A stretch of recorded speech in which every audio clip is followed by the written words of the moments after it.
এই যে চিংড়ি মাছ এখন পরিষ্কার করব। কিছু চিংড়ি মাছ মানকচু বাটায় দেব, আর আজকে মানকচু বাটার রেসিপিটা সকলের সঙ্গে শেয়ার করব। ফাটছে না নাকি? ফেটে গেছে, জল আর কই বেরাচ্ছে? হ্যাঁ বেরাচ্ছে।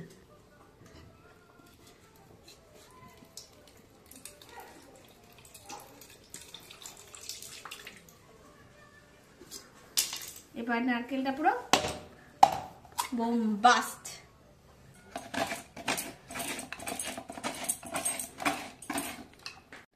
দেখো মানকচু, আজকে মানকচু বাটা হবে চিংড়ি মাছ দিয়ে। চিংড়ি মাছ এখন পরিষ্কার করব। এই যে এবার কচুটা হচ্ছে ব্লেন্ডারে পেস্ট করে নেব। এতটা কচু তো বাটনাই তো বাটা সম্ভব না, সেই তো আমি ব্লেন্ড করেই নেব সহজ পদ্ধতিতে। দেখো এমন পেস্টটা হয়েছে। এবার এর ভেতরে এই যে নারকেল যেগুলো কুড়িয়ে রেখেছিলাম সেই নারকেলের কুড়োগুলো দিয়ে দেব, দিয়ে আবার আরেকবার ব্লেন্ডারে পেস্ট করে নেব দুটো একসঙ্গে। এই যে বাটাটা এবার বাটিতে আমি ঢেলে নেব।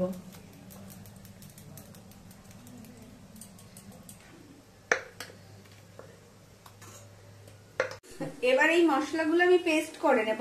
মশলাগুলোর মধ্যে আছে কাঁচা লঙ্কা, পোস্ত আর হচ্ছে সর্ষে।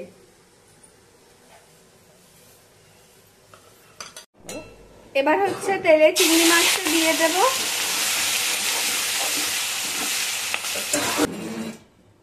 সর্ষের তেলটা এই যে দিয়ে নিচ্ছি।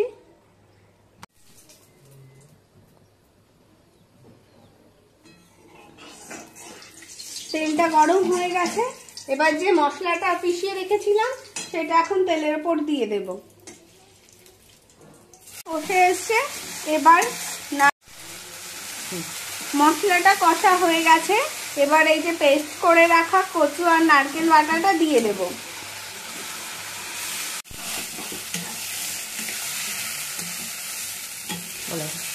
মশলার পেটার সময় যেহেতু লবণ দেওয়া হয়েছে এর জন্য সামান্য পরিমাণ লবণ দিয়ে দিলাম। এইভাবে নাড়তে নাড়তে কচুটাকে একদম শুকনো করে নিলেই হচ্ছে আমাদের কচু বাটা রেডি।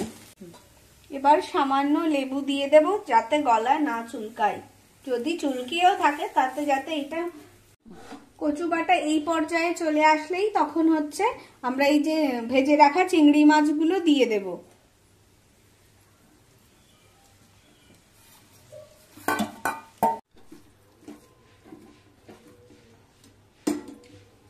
এইভাবে হচ্ছে 2-3 মিনিট কচুটাকে একটু ঢেকে একদম অল্প সামান্য আঁচে হচ্ছে কড়াইতে এইভাবে রেখে দেব। আর একটু সময় হলেই আমাদের কচু বাটার রেডি রেসিপি।